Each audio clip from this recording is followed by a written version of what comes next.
welcome to Out of the Box Radio with me, your host, Christine Blasdale. Out of the Box Radio is a weekly podcast of audible ear candy dedicated to bringing a fresh perspective on this thing that we call life. And each and every week, we're going to be diving into the topics that matter most with lively conversations on issues such as health, wellness, and transformational healing, all with the goal of creating a better world and becoming a happier human being. I will be your tour guide for this epic adventure, and each and every week we're going to be embarking on a journey with the ultimate goal being transformation to our highest potential. And now, let's get out of the box.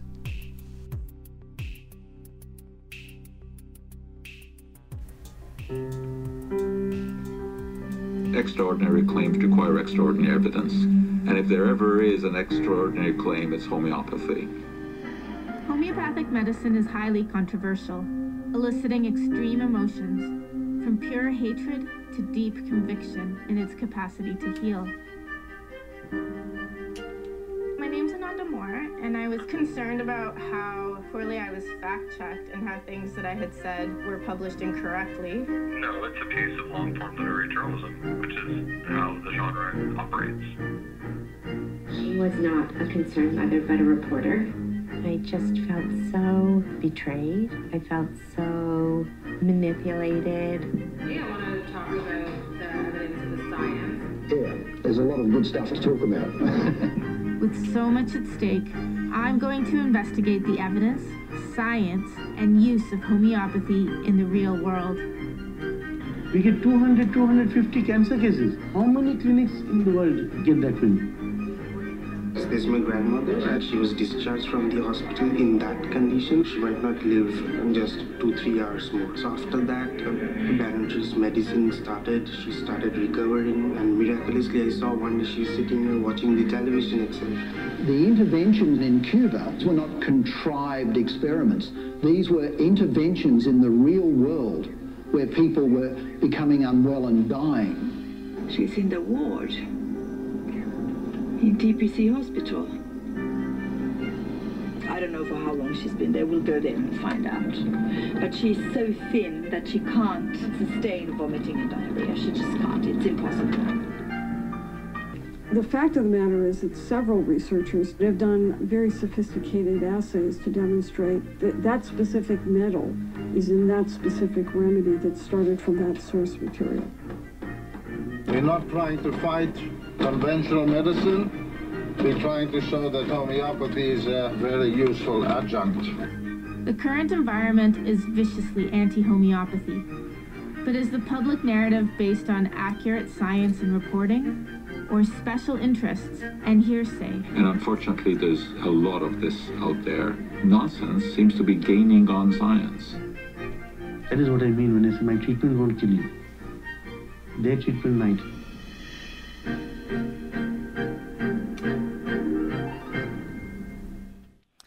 Hello, everyone, and welcome back to Out of the Box with Christine. I am your host, Christine Blasdale, and wow, I am so very happy that you're joining us today because we have an action-packed program talking about, we're going to talk about the healthcare system. We're going to talk about homeopathy. We're going to talk about our health choices as human beings and the incredible work that my special guest has done in a film called Magic Pills, Promise or Placebo. My guest is ANANDA MORE, and she is a registered homeopath, filmmaker, and health choice activist, and also an owner of a homeopathy business, Riverdale Homeopathy, a hub and store for everything homeopathic. And again, her recent film, Magic Pills, Promise or Placebo. ANANDA, she challenges the narrative created by mainstream media and also Western medicine by presenting new scientific discoveries and real-world successes. And she asks you, the audience, to decide for yourselves, which I think is brilliant. I want to welcome to Out of the Box with Christine, ANANDA MORE. Welcome, ANANDA. Thanks so much, Christine. It's really a pleasure to be here. Thanks. Well, I am very happy to have you because, you know, this is an area that, it is not an area that we have not crossed in this program about alternatives, out of the box radio, Out of the Box with Christine, is talking about things that are out of the box. Who creates the box? I don't know. If it's corporations, if it's big money, big pharma, whoever you want to say it is. But basically the idea is to spotlight people who are pushing the boundaries of what we have in this society said is okay, is normal, is acceptable. And that means everything from relationships to how we think, how we do business. And in particular, what I love is our options regarding our own health and taking responsibility for our own health. First of all, congratulations on The Magic Pill. It's a phenomenal documentary. I'm just going to fix you there. It's Magic Pills. Magic Pills. And the reason I'm being particular is because there's another film out right now called The Magic Pill. Ah, Magic Pills. And let's talk about Magic Pills. Okay. I have a health food store, well, a couple that I go to, and there's this little section when you get past all the crazy, there's so many different health supplements and everything. And then there's this one little section, this quiet little section, right? And there's these little tubes, and there's like a whole bunch of tubes, and they're just little white, it looks like candy. It looks like something that when I was a kid, you would take like candy, and it actually kind of does taste like candy, Ananda. I have to tell you, it tastes like a delicious candy. But when you look at all the different things that it addresses, it's mind-blowing. All of the different dis-eases that we have, the things that go on in our life, if it's a headache, allergies, you name it, it's there. But these are tiny little pills, right? Mm-hmm. Let's just talk for people who don't know anything about homeopathy, who don't know anything about what we're talking about. Let's talk about the basics. What is homeopathy, and what the heck are those delicious little candy pills? Isn't it great? We got kids coming into the shop, and it's so easy to give them our medicine because it tastes so good, and they want more. Yeah. And it makes them feel good. How far down the rabbit hole do you want to go? Well, let's just talk about first of all, how long has homeopathy been around, and how long have people been able to benefit from the beautifulness of this? So homeopathy, called homeopathy, has been around for about 200 years, and the principles of homeopathy were, I'd say, rediscovered and refined by Dr. Samuel Hahnemann, he was a medical physician. He was really starting to get frustrated with the tools they had at that point to try to help people, because he felt they were more poisoning and hurting their patients rather than encouraging healing. And he was multilingual. He spoke many languages, and at one point was translating a text on the use of cinchona bark for the treatment of malaria. And cinchona is what we make quinine from, and it's a bark of a Peruvian tree. And he was reading this text that talked about how it was the astringent qualities of this bark that probably led to the efficacy of the substance. And to Hahnemann, that made no sense. So he decided to try a little experiment, and he started dosing himself on it to see what would happen. And what he discovered was that he started to get the symptoms of malaria, intermittent fevers, diarrhea, different symptoms were coming along. And he had also been reading ancient texts of people like Hippocrates, and I think put two and two together and came to the idea that like cures like. So something that causes a set of symptoms in a healthy person could be used to cure those symptoms in a sick person. Wow. So, for example, I don't know, coffee, we tend to think of it as something that'll keep you awake at night, have your mind buzzing, and we may use it as a remedy for insomnia if someone can't sleep and their mind is racing. Really? Yeah, so that's the first principle. Okay, gotcha. Of homeopathy. Gotcha. That's thinking outside of the box, right?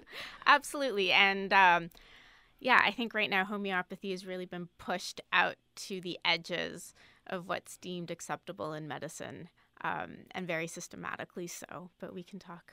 So is the idea of whatever ails you, that if ingest a little something. Well, it's kind of like the vaccine situation, isn't it?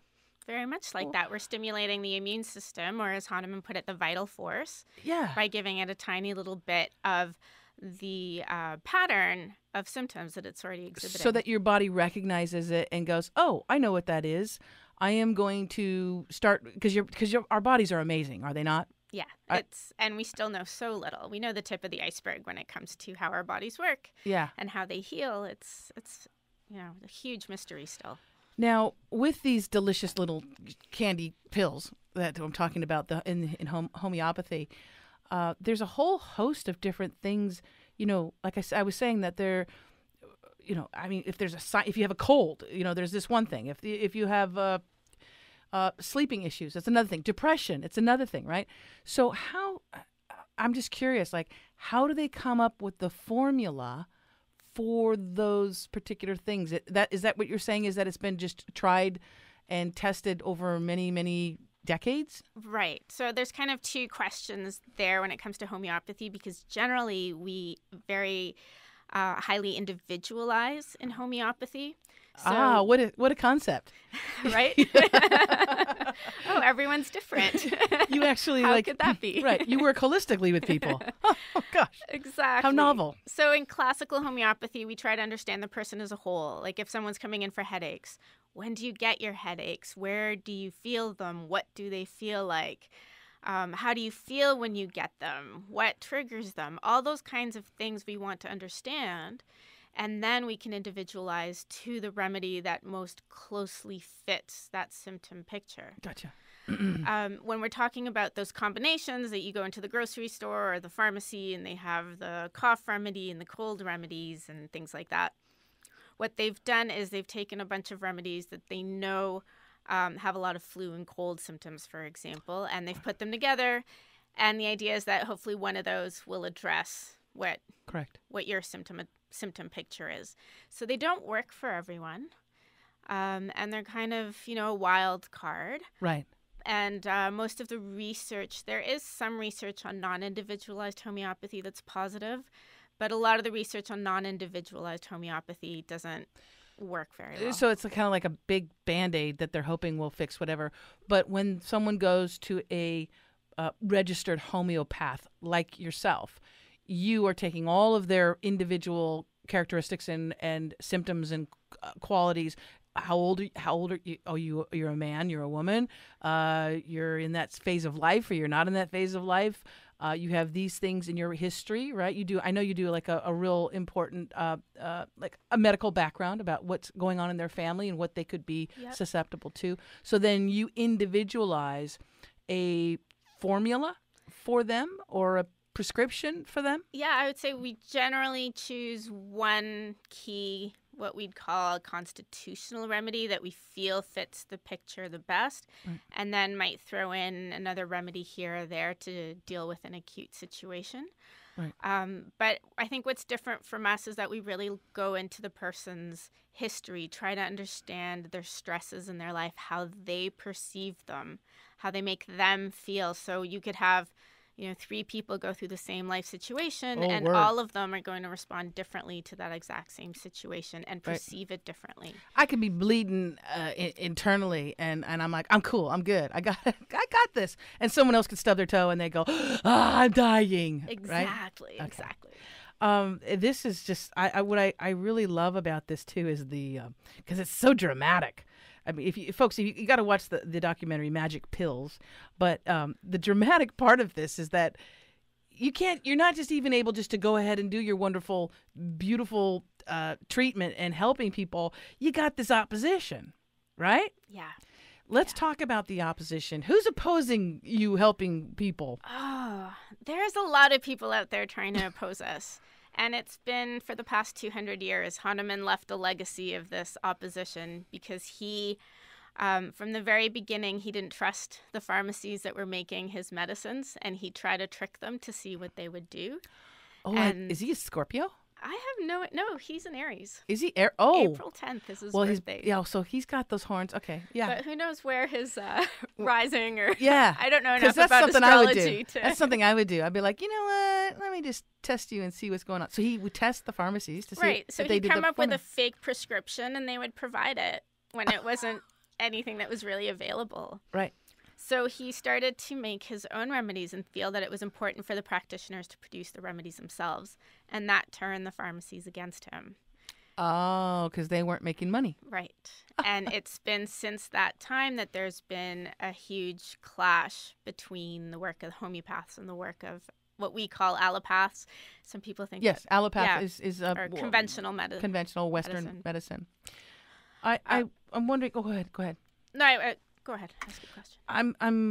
I'm also amazed, and because of the process, because it's quite when you see the film, you see the process that's done. It's not just like some magic voodoo that's happening in a closet somewhere. I mean, it's a very precise art and science that you do in creating these homeopathic medicines.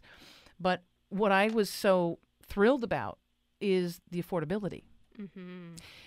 Because, I don't know if you know about here, there's these people who have like the EpiPen and stuff like that where they charge, $10,000 for one treatment when it costs them 50 cents to make it. There's price gouging, and I think it's disgusting when you're talking about people's lives. But the affordability of homeopathy is something that makes it accessible to people, and that is huge. And let's talk about that, the accessibility that people have. Well, if they even know about it. They don't know about it yet, but they will after the show. Right.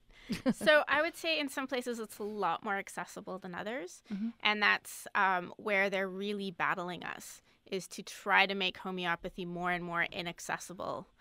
But yes, it's very, very, very affordable. So a lot of developing countries have embraced it and have used it on a much broader scale. Places like India, Cuba, Brazil, where the governments themselves have used it en masse for large interventions. Where it's also, the problem with it is that it can't be patented. It can be easily replicated. That's kind of like the old the marijuana plant. You can't patent. If you can't patent a plant, then you can't make money off of it. And the good old profiteers like to patent things and make profit off of it. Right. So if you can't patent it, then you can't own it, you can't have control over it, and price gouge people. Exactly. Exactly. Wow. So this is definitely the people's medicine. It's absolutely the people's medicine, and it's we have schools all over the world where they're trying to teach the locals. Like there's a fantastic school I learned about in Kenya where they're teaching locals to use homeopathy. And in Africa, where we filmed Homeopathy for Health in Africa, they've taken on locals. They've taught them homeopathy so that they can go into their communities and use it. Right. And the pharmacy is very affordable, and it's easy to give to people, and it's incredible. And so, yeah, it's threatening. And I mean, this is my bias and my personal experience, but I've seen how effective it can be. And we have a lot of science to back that up. And so if you have an effective, affordable, accessible medicine that you can't make $1 zillion on, then it's a real threat. Boom. And you just summed it up. Yeah. And we're not talking about we're not just talking about curing headaches and PMS symptoms. We're talking about also something that you're really threatening the profitability of Big Pharma when you step into these grounds. We're talking about treating everything from cancer to AIDS. And then you're stepping on some big-ass toes there, Ananda. Big time. So me personally, as a registered homeopath, I'm not legally allowed to say that I can treat anything or that homeopathy can treat anything. Mm-hmm. I'm not legally allowed to discuss vaccines in public. Mm-hmm. But I can make a film showing what's happening in the world. And we can talk about what, like in the film, we look at how cancer is being treated quite effectively in India We look at how Cuba used a homeopathic remedy to stop an epidemic at a point where they didn't have enough vaccine for the population, and vaccine wouldn't have been appropriate to use vaccine at that point in time because the vaccine takes 3 months to create an immune response, and they didn't have 3 months to stop an epidemic. This was after the with the flooding and the torrential rain, which that much water and that much flooding will produce so much disease so fast, and it will wipe out it will wipe out hundreds of thousands of people. Here in the United States, people don't get it. They don't understand it. But when you're talking about a place that has poor sanitation, it's poor, and it's not the people's fault. They have resources that are worth gazillions of dollars, gold, minerals, you name it. Africa is a very wealthy country in resources. But as we know, the powers that be, a lot of the Western countries come in and take those resources from many people. So in particular, let's talk about with Africa, we know that there was and is this huge upswing in HIV and AIDS that has just decimated so much of the population. Let's talk about what you learned going in and doing research on the effects of homeopathy and this epidemic that's happening in Africa of HIV and AIDS. What did you find out? Well, I went to Tanzania to look at a very specific organization called Homeopathy for Health in Africa, which is headed by Jeremy and Camilla Scher. And they're both exceptional homeopaths. They're featured in the film. Yes. They're lovely humans. They're incredible people. Wow. And they're amazing teachers, and they're highly regarded in the homeopathic community. And whenever I would see Jeremy in other situations, he would tell us the types of results they were having treating HIV and AIDS in Africa. He'd say, it's close to 100% results. And I couldn't believe that. 100%, close to 100%. He would say that. And we can't, the best homeopaths don't get anywhere near that kind of results. But it was quite eye-opening to be there and see how well the treatment worked. And what's going on in Tanzania and in a lot of Africa is there's a huge issue around AIDS widows. Oh, yeah. Let's talk about that, please. So often the men sleep around, bring HIV into the family. The man dies, and then very young age, and the community realizes that it was HIV/AIDS, and the woman is then blamed for it. So she's blamed for bringing in AIDS. Are you serious? Yeah. Oh. She's now sick. She's excommunicated. She's sick, and she has a child or children. Her children. She doesn't have the energy to work. She's abandoned by her community. They take everything, so she's in dire poverty. And this is a large percentage of the people that come to Homeopathy for Health in Africa. And what you see is that their energy improves, they start feeling better, and they can work, and they can go back to taking care of their families. And it's incredibly impressive. Wow. Are there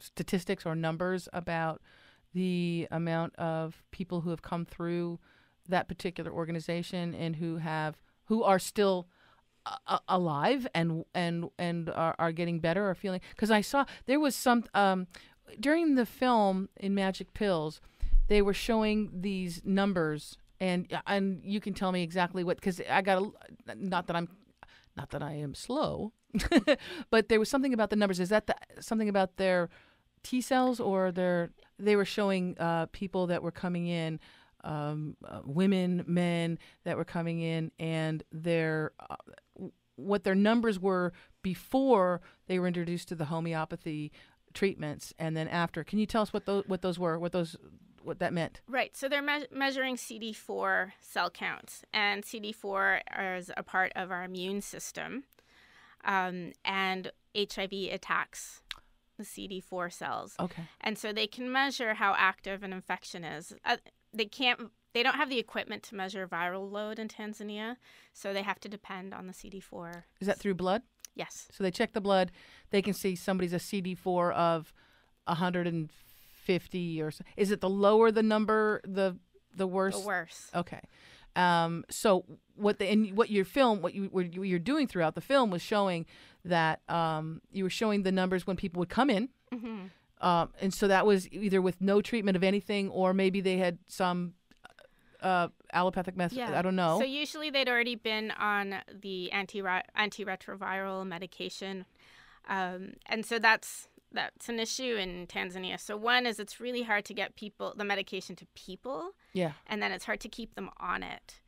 And then in Africa compared to here, there's only 1, maybe 2 lines of medication. Right. And here it's a cocktail that keeps getting adjusted as you become immune to the cocktail. They give you a new one and a new one. And there they don't have those options.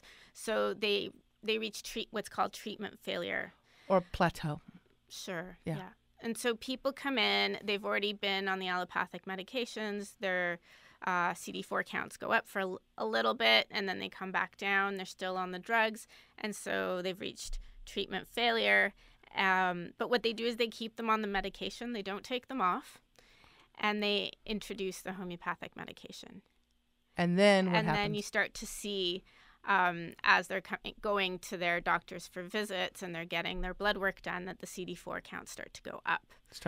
Right. There's even one case in the film where this woman comes in, treatment failure, CD4 cells go up.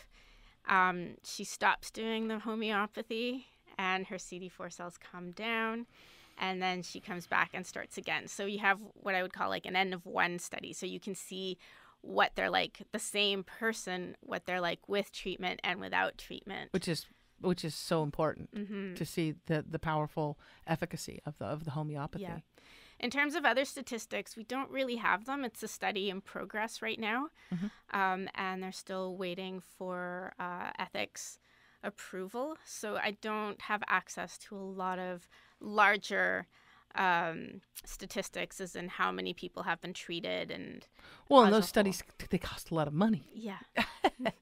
But one thing, I'm talking about money, one of the things that makes this so amazing especially for places like Africa and India and so many different regions of our world that don't have access to technology, even, is the affordability, as you were saying.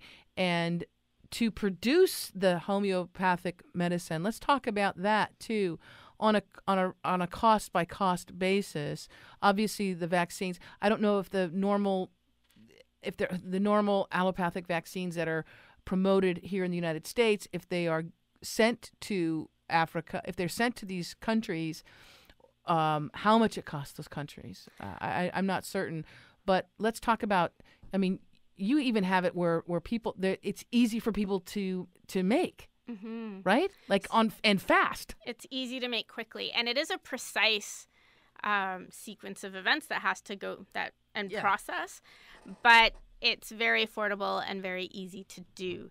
So, for example, when I was filming in Cuba and looking at the work they had done, it was the Finley Institute, which is a World Health Organization approved vaccine production facility, and they specialize in making vaccines.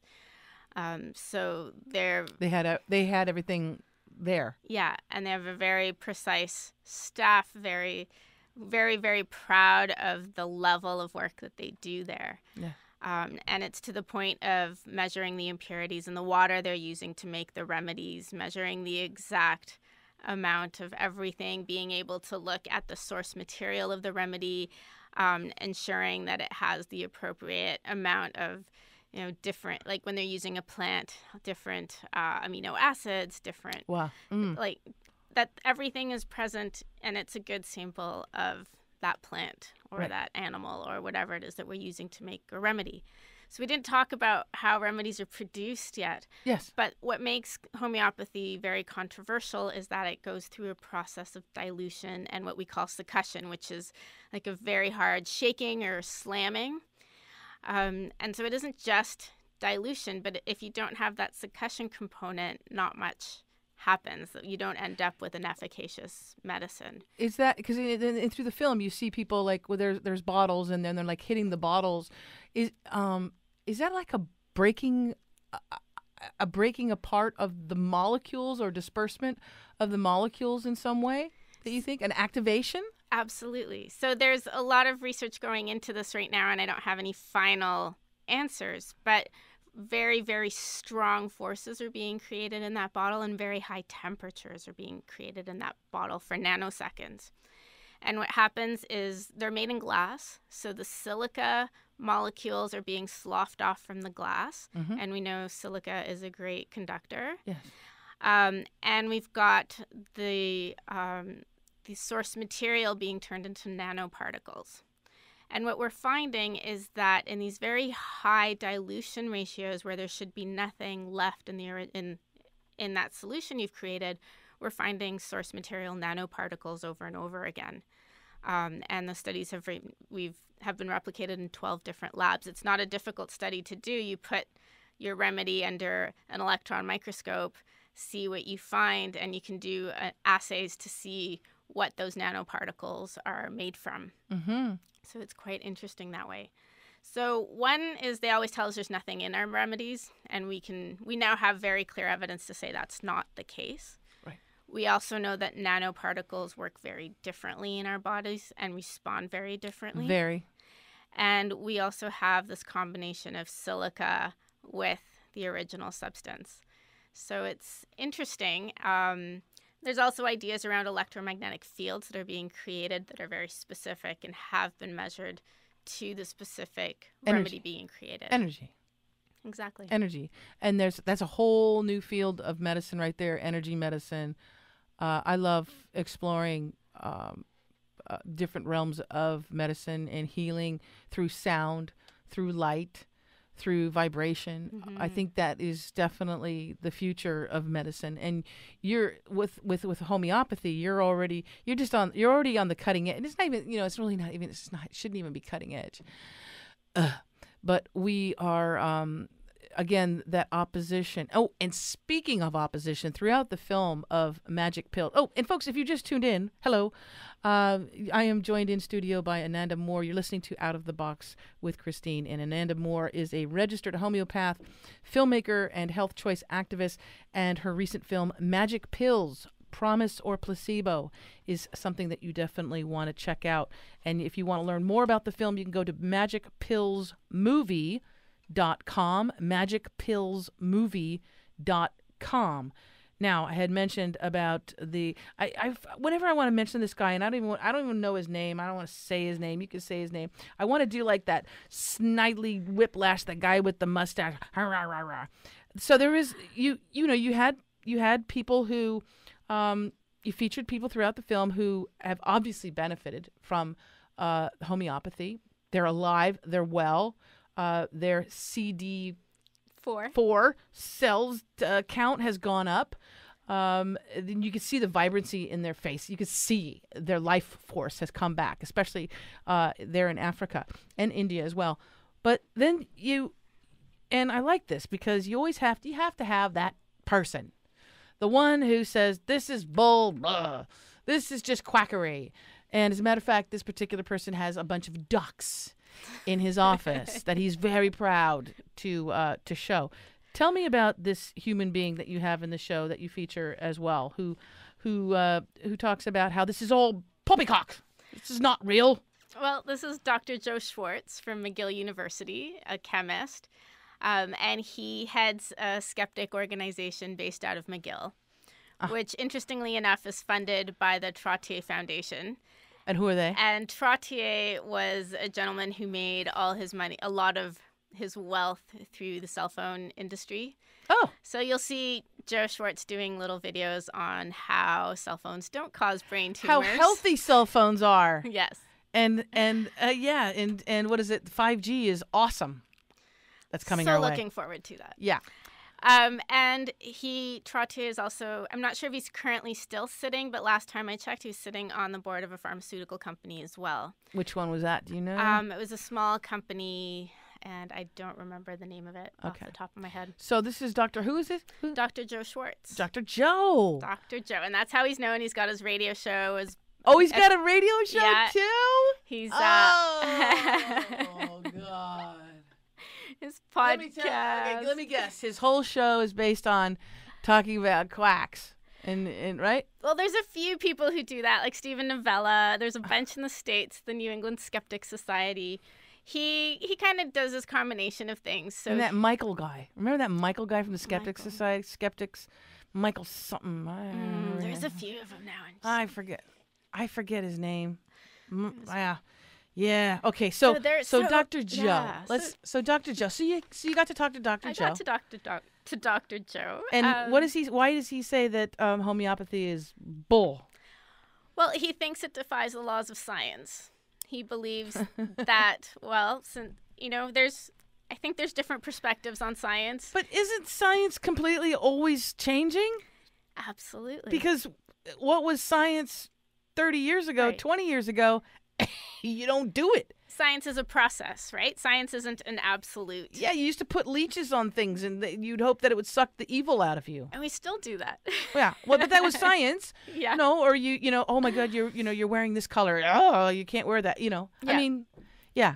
So he has a problem with homeopathy. So the main problem that supposedly goes against the laws of chemistry is that it goes against Avogadro's number, which states that once you get to a certain level of dilution, none of the original particles from that source substance are going to be there anymore. But now we've replicated evidence that we are seeing these nanoparticles. So you can have a little tiny trace of what you're talking about, and it's still just as potent as having bombarding it with lots and lots and lots of the chemical structure. Maybe. This is what confuses. The thing is that they can't figure it out. Right. And so it's like a magic trick. I don't know if you've ever heard of hormesis, but it's this, it's a scientific theory that says, and that's been shown to be true, that, you can give a small amount of a poison and it can have a positive effect on a system. Right. Whereas that high amount of that poison can... But it's the vaccine. It's the very thing that our whole entire vaccine industry has based its life force on, is that you introduce a bit of the poison to make you immune from the poison. Right. Right? Right. So this is such a hard thing for Dr. Joe to grasp? Well, because we're talking about dilutions. Okay. And we're talking about dilutions beyond Avogadro's limit. So with the test results and with the different studies, the peer-to-peer studies, does he say that's just all malarkey? It's just... Well, that was the issue. I'd come with him. I'd say, well, what do you think of what they did in Cuba? And he wouldn't have a response. He obviously hadn't looked at the research. And what did they do study. in Cuba? So in Cuba, there's a disease that's very common there called leptospirosis. Most of our vets here will know about it because we vaccinate our animals against it. But I know most people aren't familiar with it. It's a tropical disease. It's a spirochete, which is a type of bacteria similar to Lyme disease. And it's spread when there's flooding, and it's spread from water. Animals who urinate in this water, contaminate it, and then the slightest abrasion on your skin, where you don't even know you have that abrasion, could become an opening for you to get infected. Now you've had tropical rainstorms, hurricanes. Houses are decimated. Everything is flooded. There is no way to prevent the exposure to the water that's everywhere. And so what do? Now, Cuba, the Finley Institute, is the only pharmaceutical in the world that makes the human vaccine for leptospirosis. But they didn't have enough. They had enough for less than 1% of the population of the area. The vaccine is not to be used in an emergency period because it needs several months and 2 doses to create an immune response. So by then it's too late. You've already lost a lot of people. Even if you could cover the 1%. Correct? Yeah. Right. And they did. They actually did send it out. Right. But again, it was less than 1% of the population. Getting a vaccine to people requires a cold chain. So when there's no power, no electricity, it's very hard to transport, and when there's bridges are down, roads are flooded. If it's not refrigerated, it's gone. It's gone. So that makes it a lot more difficult to get to people, and it's a lot more expensive. Of course. One dose of a homeopathic or one vial of it cost 5 cents. One vial of the homeopathic is 5 cents, whereas one vaccine would be depends. Right, but in Cuba, it would be more affordable in Cuba because it's being made by a nonprofit. Right, but they have to have electricity.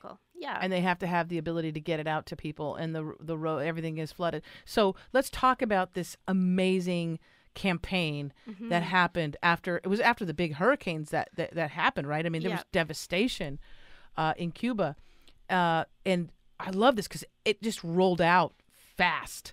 And let's talk about that. How much of the homeopathic of this particular vaccine to help people so that they wouldn't come down with this horrific disease, how much of this was able to get out to people? Well, they got it to 2.3 million people. Get out of here. And what was really cool, it was only the eastern provinces of Cuba that year that were affected. So those were 2.3 million people in 3 different provinces. So the rest of the country didn't receive anything. And what's cool about this is it created a control group when the following year was the worst year on record for hurricanes in Cuba, and they decimated the whole island. And they were able to track and see that the cases of leptospirosis in the intervened area remained below historical levels. There was an 80% reduction in cases, and the rest of Cuba had a close to 30% increase of cases. Oh, that's not science, Ananda. Come on now. And the interesting thing about Cuba too is that they have the ability, because of their medical system. People don't know that in Cuba, unless it's changed, they actually they pay young people to become doctors. I mean, they actually support people becoming doctors and working in the healthcare industry, whereas opposed here, you got to take out a loan, and pay it off for 2 lifetimes.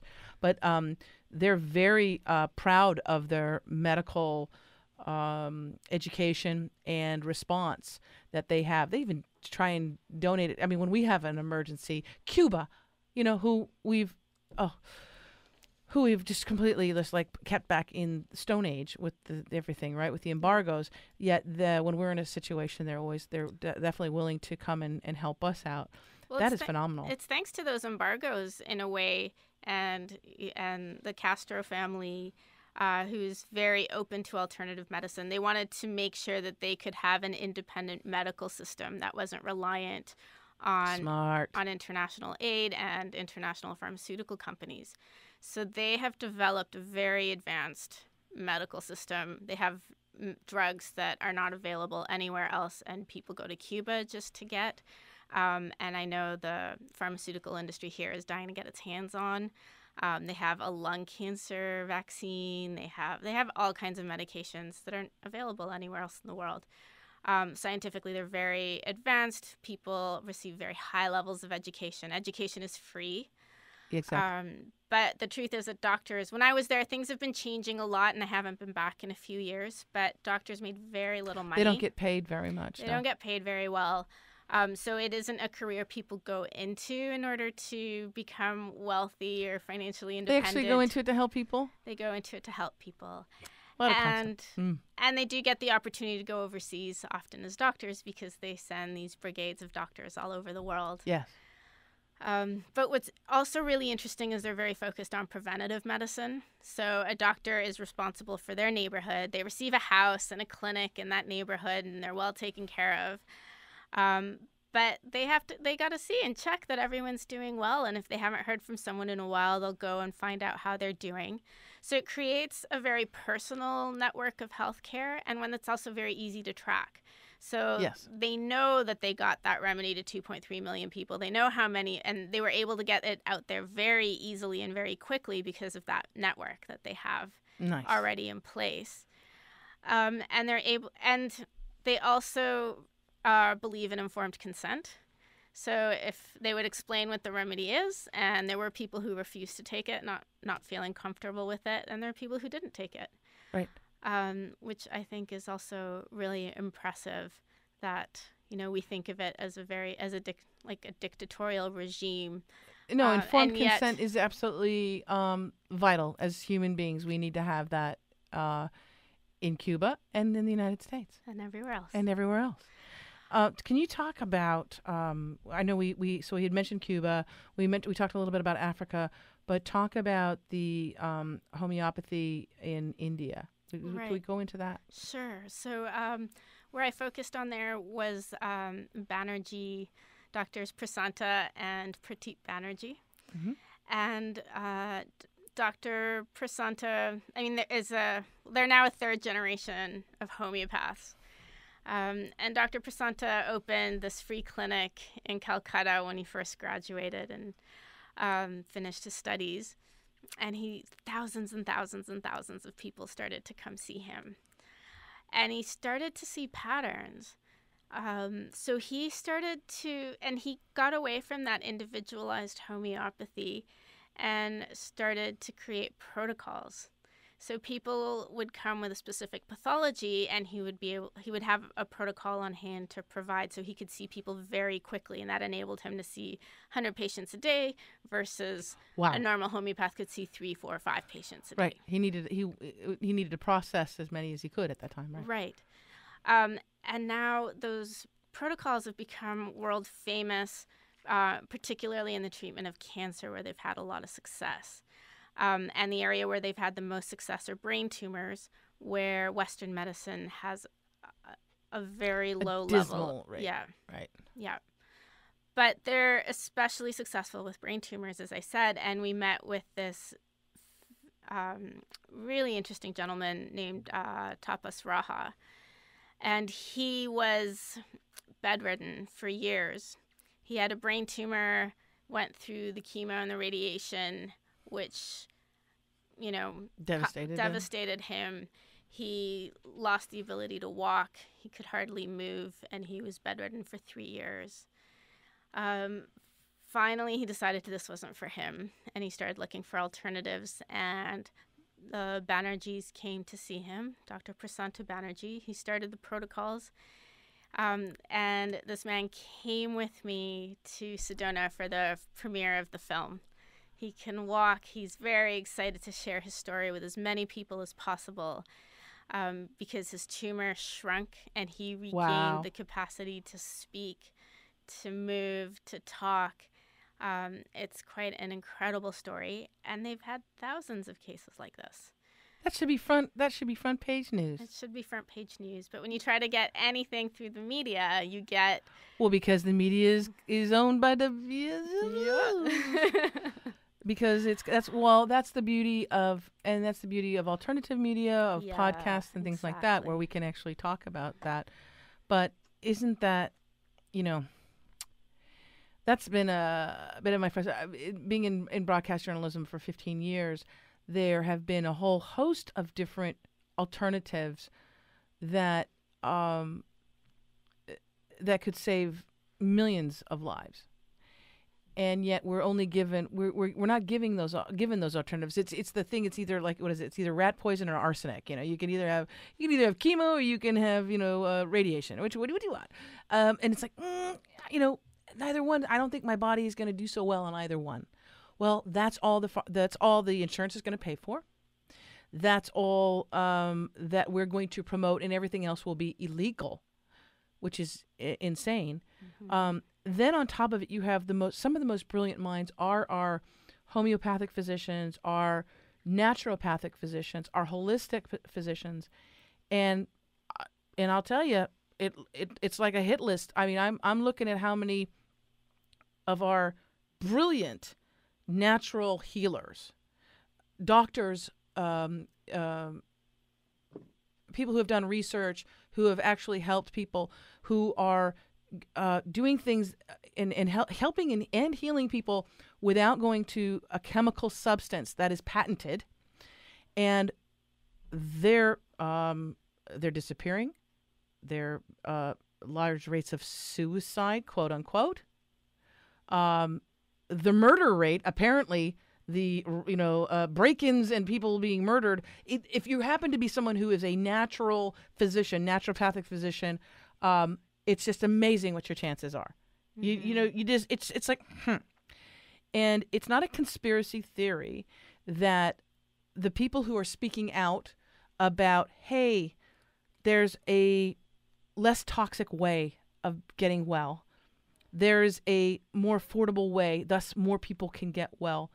There is an alternative that doesn't kill the body off in order to survive, that those people are being silenced. And if anybody's paying attention, although some people are, people who listen to this radio station, this show, they're aware of it, but a lot of people are not. So it's amazing that you have to go outside of the United States, outside of the UK, outside of Australia, you know, these, modern societies, to get this kind of information and to get it out. Mm-hmm. Right? And we do have a lot of amazing work happening in the US, in the UK, in Australia, but it is being silenced. And what you see happening too is that they go after the individual, they discredit the person doing the work, they call them a quack, they're very aggressive and violent with their language, but they don't frequently discredit the actual work that the person's done. They can't. Not. They can't discredit the work that's been done necessarily, but they can discredit the individual. Person. Right. Or they'll try to discredit the work, and some of it is like any study on the planet that's ever been done, you can find something to criticize it on. Of course. Yeah. What's up with Switzerland? How come they get it? Well, I think what's really special and unique about Switzerland is that they have a direct democracy, and if a large group of people are unhappy with the decision that the government has made, they can have a referendum and ask the populace directly what the population believes, and they can vote on it. What? And so it was a very unique thing that happened with homeopathy. What'd they do? And natural medicine. So the Swiss government commissioned a 10-year study on different modalities of natural medicine, and homeopathy was one of them. And the homeopathy report came out very positive for its effectiveness, for its ability to save money to the healthcare system, and its affordability. And when the study was completed and presented to government, there was a new Minister of Health in place at that point from the original one that had commissioned the study. And he had different ideas and decided that he wasn't going to include homeopathy in the national healthcare system after looking at the study. Smart Swiss. But you have some, India is very pro-natural medicine, very pro-homeopathy as well. Well, and you never know, Ananda, it might actually get popular here in the United States, where we have I don't know, a lot of, how many millions of people? A lot. It's actually really popular here, and people don't even know they're taking homeopathy. They go to the pharmacist, they ask for cough medicine, and a couple years ago, the most prescribed or the most recommended cough medicine by pharmacists at the pharmacy was a homeopathic remedy. And what was the flu thingy? What is that? Oscillococcinum.